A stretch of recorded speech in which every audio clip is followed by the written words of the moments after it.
Uh, we had three questions. We remember I said in the very beginning that every company is encountered with three questions. The first is about the long-term investment. And this answer is given by a topic called capital budgeting, which is exactly going to be a second topic today. Capital budgeting is about you make an assessment. Before you know what, there is a thing.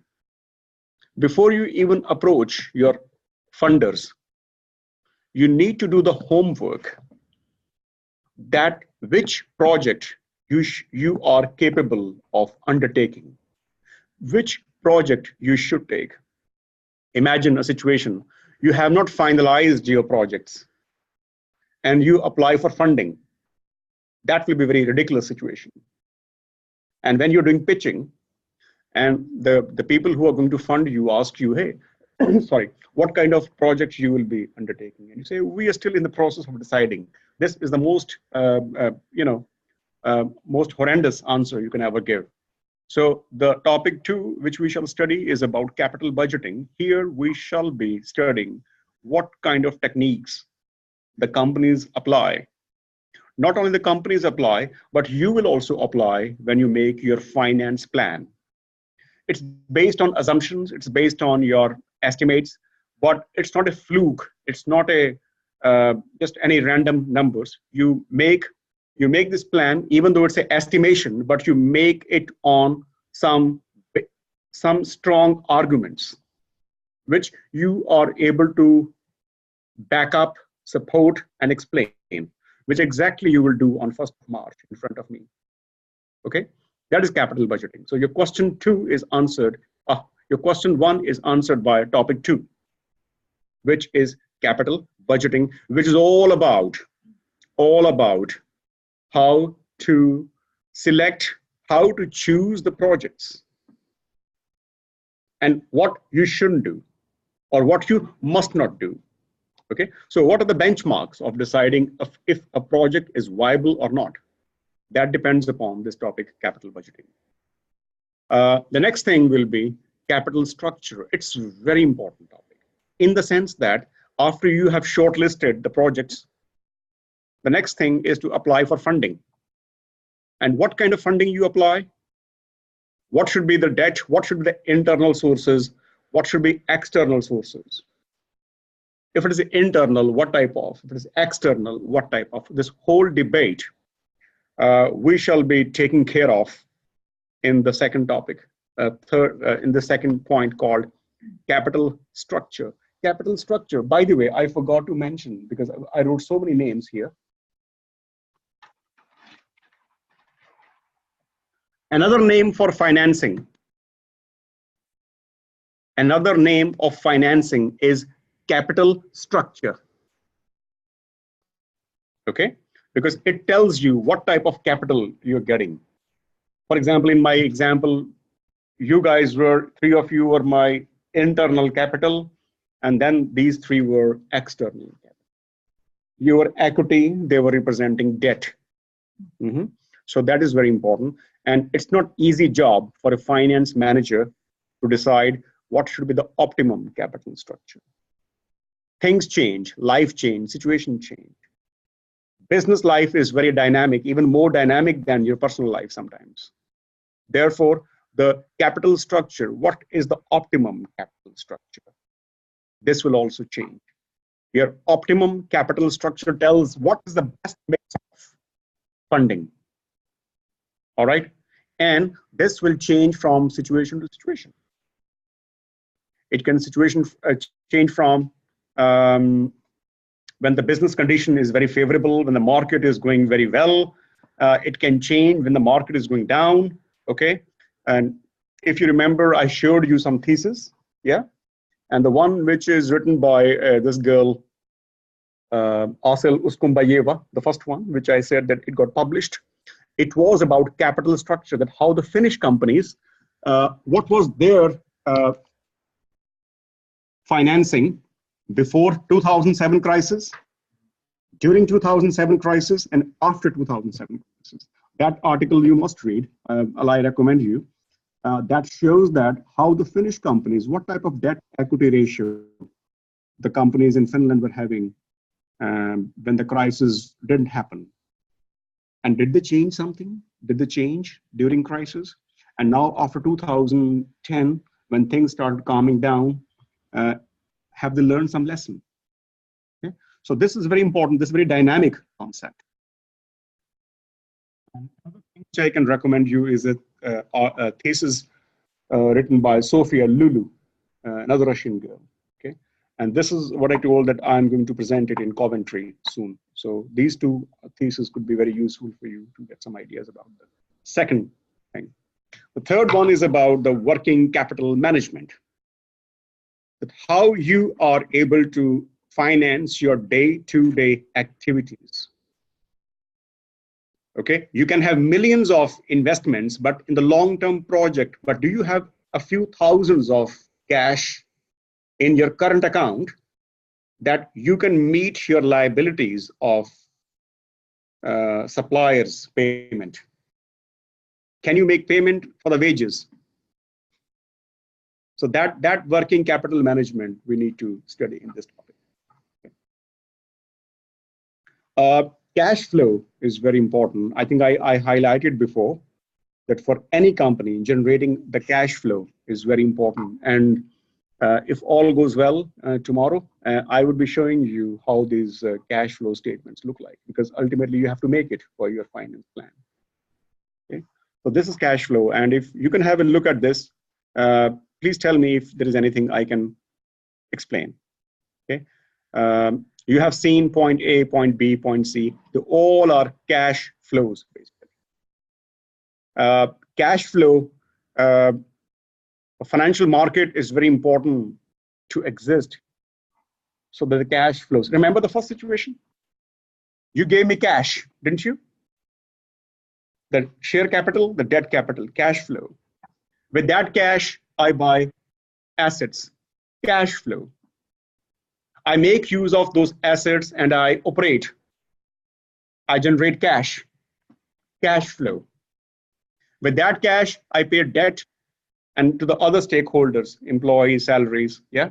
Sorry, I paid the tax. Yeah, this one. I pay tax and the other, stakeholders, because the only thing you pay to the government is basically tax. Okay. And then you keep some cash flow for the future investment, again a cash flow. And then you are sharing your remaining leftover cash flow after paying the interest. I will not call it leftover because they will come and ask me, hey, where is our interest?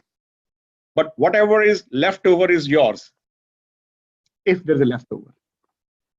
So basically, if you look at all these flows, A, B, C, D, E, F, you will see that in each flow, there is a cash flow. So cash flow is very important for a company, for a enterprise. All right. Sorry. Yeah. So here, if you have any questions, please feel free to ask me. Remember, I still consider that we are in the very beginning of this course.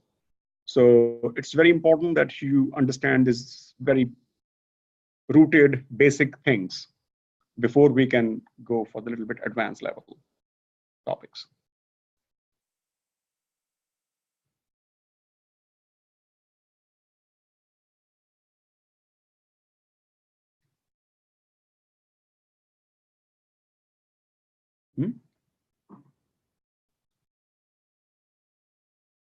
It's very important that you understand the financial market. Financial markets are very important. To understand the financial market, you must understand what is a market. You can tell me what is a market. What do you think is a meaning or definition of a market?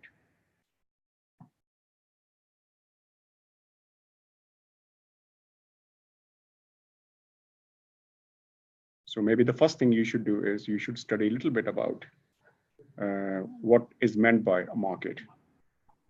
Because market means Market mechanism, the price mechanism. Market means the free market economy. Free market economy means decision making. You make decisions as a manager. Do you make decisions, or you get a set of rules from the state that, hey, you do this thing and don't do that thing? Of course you get. But on daily basis for your operational decisions, you make decisions. And one benchmark of your decision making is that you make decision based on the market dynamics. So it means that before you go into deeper of the market things, you must know what is the definition of a market. Market is in one sense, you can say that market is a place, it's a geographical location, but it's not. Market is more than geographical location. Market is a system. Market is a mechanism which bring buyers and sellers together. Anything which brings buyers and sellers, anything which bring buyer and seller at a crossroad. If you have to define market without saying a single word, go to the high school textbook of economics and draw this curve, demand curve and supply curve. And when the demand and supply meet at a crossroad, this is where decisions are made. Now a company knows that this is the demand curve it faces, and this is the supply. Normally supply curve represents your cost structure. Okay, if you are a company whose cost of production is more, your supply curve will not be here but here. And if you're a company which is very efficient, very innovative, and your cost is down, labor is cheap, raw material is cheap, or your technology is far advanced, then you are able to offer the same quantity at a lower price. Demand curve shows that what are the people expecting from you.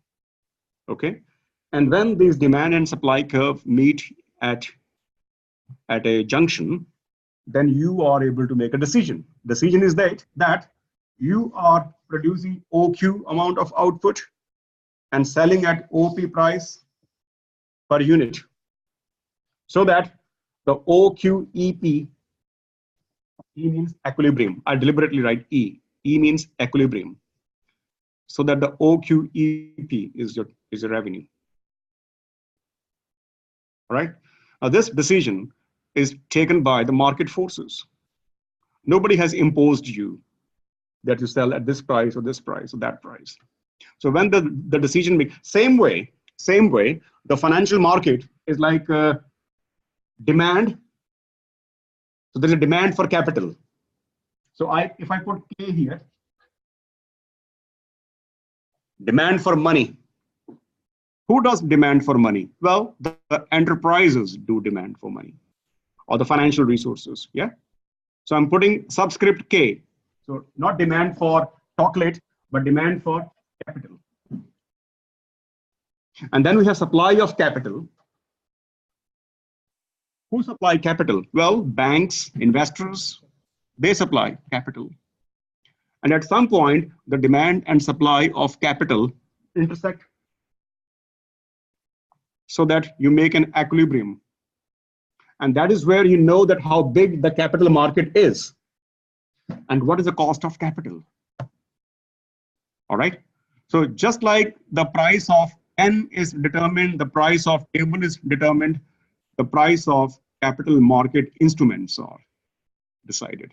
But the basic theory remains same, that we continue to use the high school textbook economics, that demand and supply are two forces which intersect, and that leads to a decision making.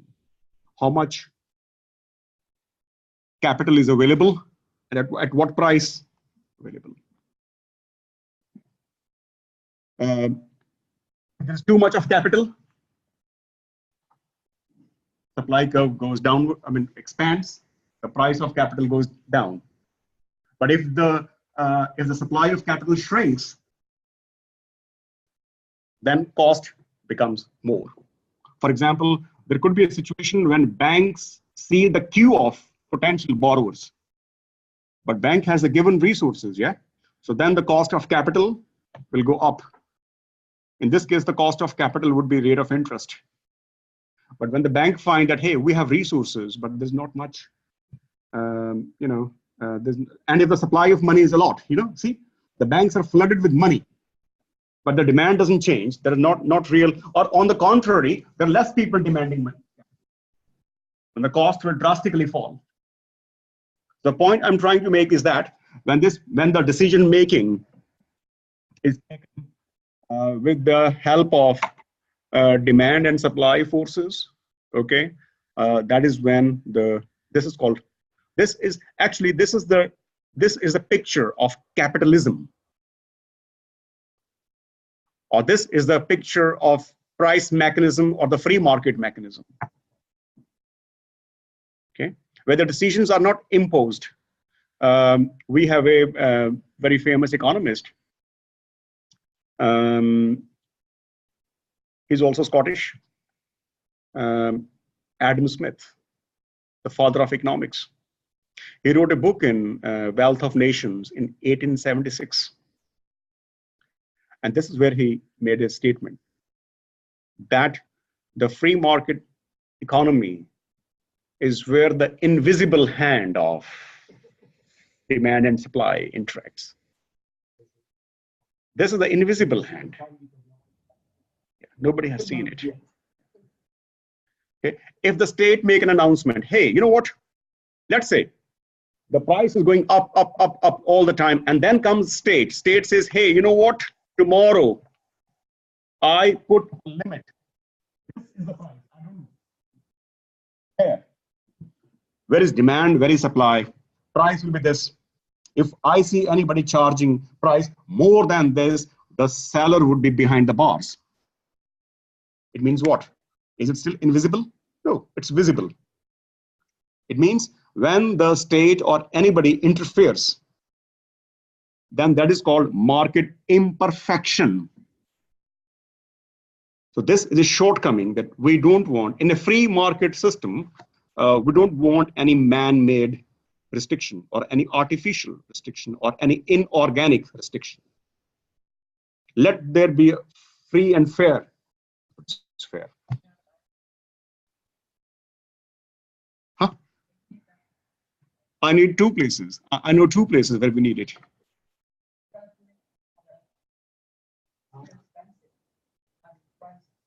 Yeah. Like life, like market. Yeah, but the thing is,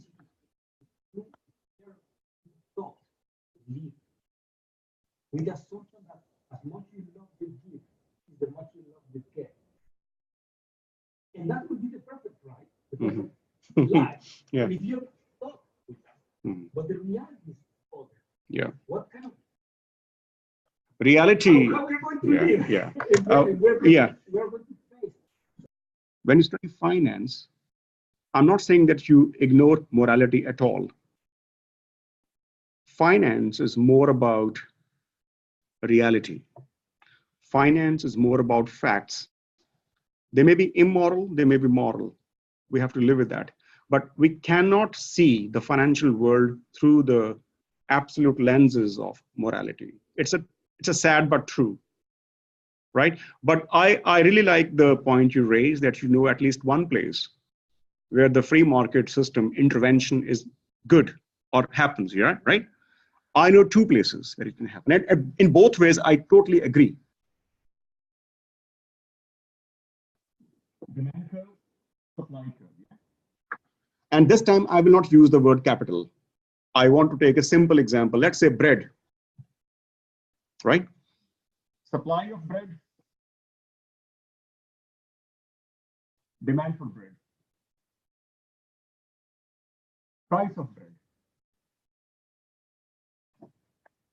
If either demand is increasing, demand for bread is increasing because more people are coming to Finland, or the supply of bread is shrinking, either way, the price is going up.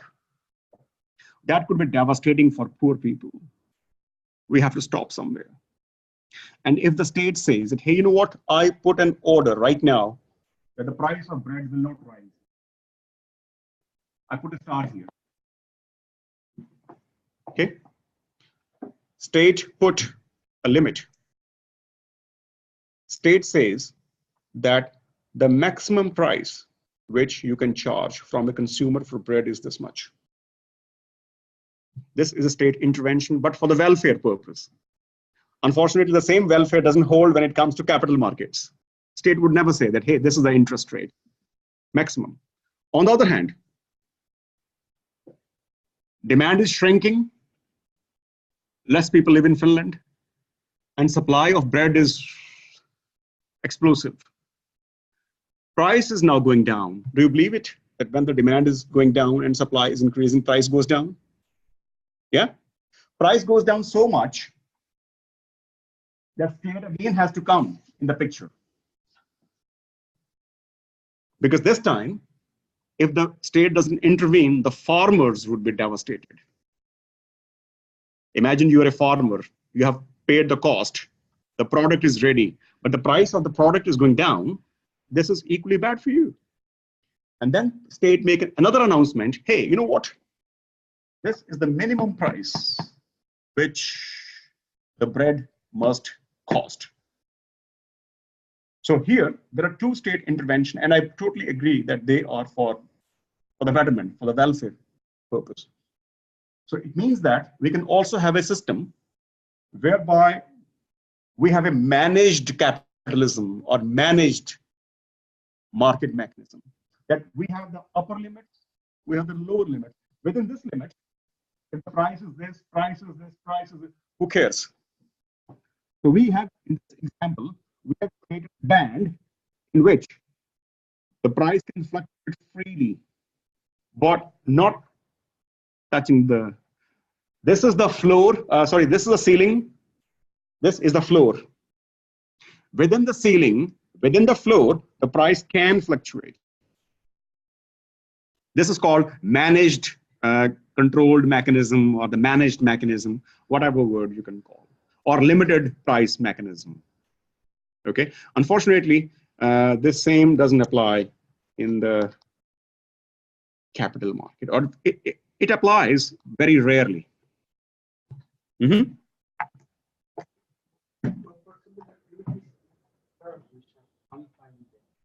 They give you AAA, or they give you John. Mm-hmm. Mm-hmm. Many of those companies get qualified. Those companies who went bankrupt Mm-hmm. in 2008, they were still 1 week before giving AAA. Mm-hmm. Yeah. In those cases, well, it's not the government who is, but there are other actors in the market. That was. Well, there's always non-state. It doesn't necessarily need to be the government, but there are other actors which create this or deviations from proper information. Yeah. I think I didn't say it loud and clear. When I say market mechanism, I totally am aware, and I recognize that there are some imperfections in every system. There's no perfect market system in the world. No, there are still possibilities. And again, the imperfections can arise from the non-state factors also. It doesn't have to be the state who interferes. It can be anyone. I mean, the bad behavior of a manager is also an imperfection. Okay, lack of information is also an imperfection. Making a wrong decision is also an imperfection. But the question is not about, I don't want to touch the point of perfection. My point is that how close you are. It's not equal to perfection. It is tending towards perfection.